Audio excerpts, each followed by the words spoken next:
சமீப நாட்களா குழந்தைகள் மாத்திரை சாப்பிடும் போது ஒரு குழந்தை பரிதாபமா உயிரிழந்திருக்கு. என்ன காரணம்? ஃபர்ஸ்ட் ரீசன் என்னவா இருக்கும் அப்படின்னு சொல்லுங்க. நம்ம குழந்தைங்களுக்கு மாத்திரை கொடுக்கும் பொழுது அந்த மாத்திரையோட அளவு பெரிதாக இருக்கிறதுக்கு நிறைய வாய்ப்புகள் இருக்குது. ஏன்னா ஒரு சில மாத்திரைகள் மட்டும்தான் ரொம்ப சின்ன சைஸில் இருக்கும். ஸோ மோஸ்ட் ஆஃப் த மாத்திரை பெருசாக இருக்கும்போது அது நம்மளுடைய வென் பைப்பில் போயிட்டு சுவாச குழாயில் போய் அடைக்கிறதுக்கான வாய்ப்புகள் இருக்கு. ஸோ அதுதான் இந்த குழந்தைக்கும் நடந்த விபத்து. இது ஆல்ரெடி நம்ம என்ன மேடம் இந்த மாதிரி இஷ்யூஸ்லாம் பேரண்ட்ஸ் எப்படி மேடம் இருக்கும்? இந்த மாத்திரை சாப்பிட்டு ஒரு குழந்தை இறக்குது அப்படின்னா ஒரு எவ்வளவு பெரிய இஷ்யூவா இது நம்ம பார்க்கிறோம். இந்த இஷ்யூல பேரண்ட்ஸ் எந்த அளவுக்கு கேர்ஃபுல்லா இருக்கணும்?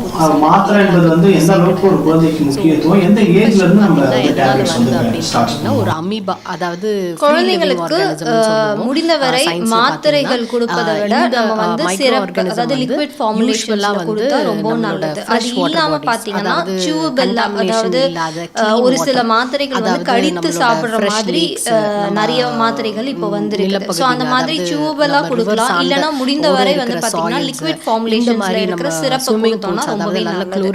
ஏன் இதை கொடுக்க கூடாதுன்னு சொல்றோம்னா, நம்ம குழந்தைங்களுக்கு மாத்திரையை முழுங்கிறதுக்கு எப்படி அப்படின்றது தெரியாது.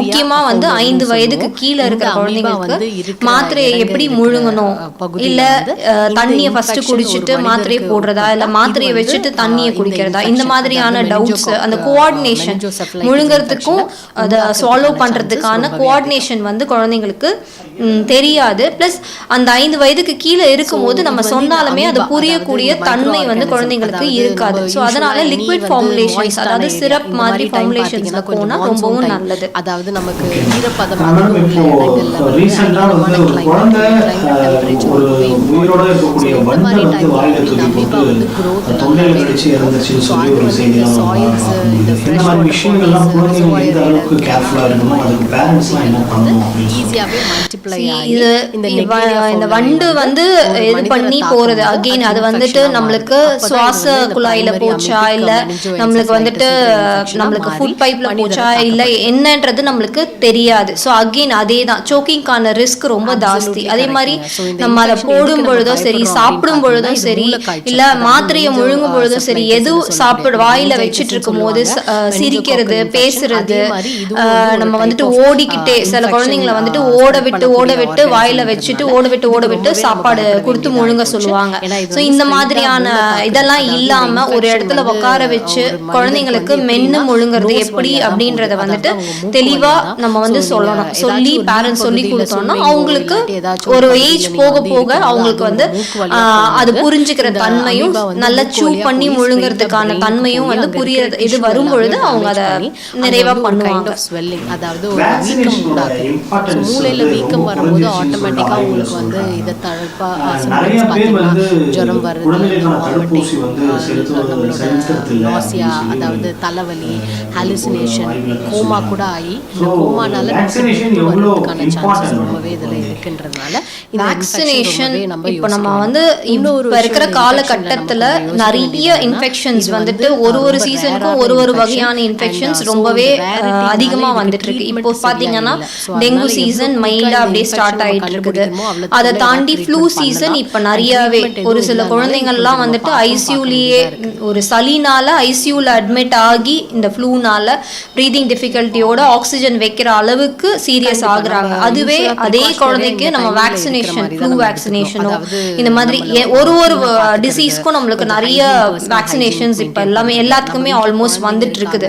அப்படி இருக்கும்போது அதை நம்ம செலுத்தும் பொழுது டெஃபினட்டா அது வராதுன்றது நம்ம சொல்ல முடியாது. 70% அந்த டிசீஸ்ல இருந்து பிரிவென்ட் பண்றதுக்கான எல்லா வாய்ப்புகளும் இருக்கு. அதை தாண்டி வந்தாலுமே intensity of the infection will be definitely less.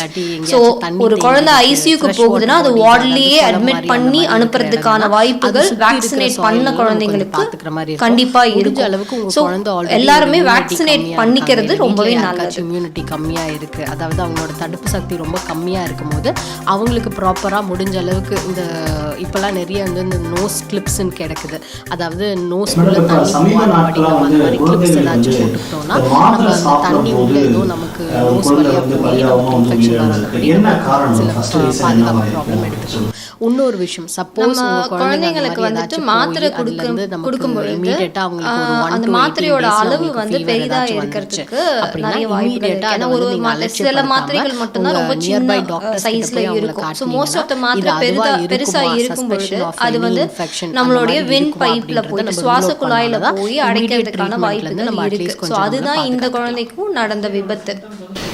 என்ன மேடம் இந்த மாதிரி இஷ்யூஸ்லாம் பேரண்ட்ஸ் எப்படி மேடம் ஃபர்ஸ்ட் வந்து தலைவலி வரும், மாத்திரை சாப்பிட்டு ஒரு குழந்தை இறக்குது அப்படின்னா வாந்தி மாதிரி எவ்வளவு பெரிய இஷ்யூவா இது நம்ம வந்து பார்க்கிறோம். இந்த இஷ்யூ பேரண்ட்ஸ் வந்து எந்த அளவுக்கு கேர்ஃபுல்லா இருக்கணும், மாத்திரை என்பது வந்து எந்த அளவுக்கு ஒரு குழந்தைக்கு முக்கியத்துவம், எந்த ஏஜ்ல இருந்து நம்ம வந்து டேப்லெட்ஸ் வந்து ஸ்டார்ட் பண்ணணும். யூசுவலா ஒரு தலைவலி குழந்தைங்களுக்கு முடிந்தவரை மாத்திரைகள் கொடுப்பதை விட நம்ம வந்து சிரப் அதாவது லிக்விட் ஃபார்முலேஷன்ஸ்ல கொடுத்தா ரொம்ப நல்லது. அது இல்லாம பாத்தீங்கன்னா சியூபெல்லா அதாவது ஒரு சில மாத்திரைகள் வந்து கடித்து சாப்பிடுற மாதிரி நிறைய மாத்திரைகள் இப்போ வந்திருக்குது. ஸோ அந்த மாதிரி சியூபெல்லா கொடுக்கலாம். இல்லைன்னா முடிந்தவரை வந்து பாத்தீங்கன்னா லிக்விட் ஃபார்முலேஷன்ஸ்ல இருக்கிற சிரப்பை கொடுத்தோம்னா ரொம்ப பசங்க வந்து கன்ஃபியூஷன். ஏன் இதை கொடுக்க கூடாதுன்னு சொல்றோம்னா நம்ம குழந்தைங்களுக்கு வந்துட்டு மாத்திரையை முழுங்கிறதுக்கு எப்படி அப்படின்றது தெரியாது.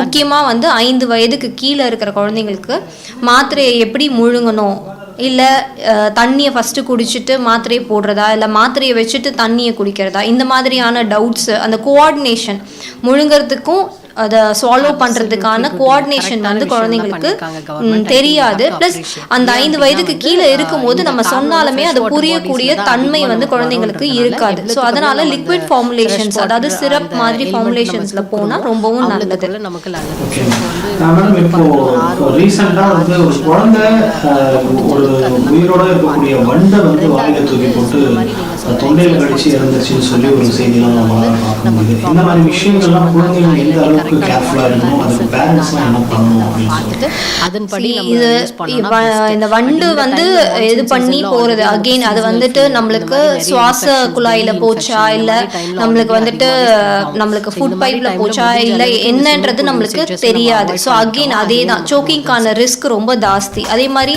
நம்ம அதை போடும் பொழுதும் சரி, சாப்பிடும் பொழுதும் சரி, இல்லை மாத்திரையை முழுங்கும் பொழுதும் சரி, எது வாயில வச்சுட்டு இருக்கும் போது சிரிக்கிறது,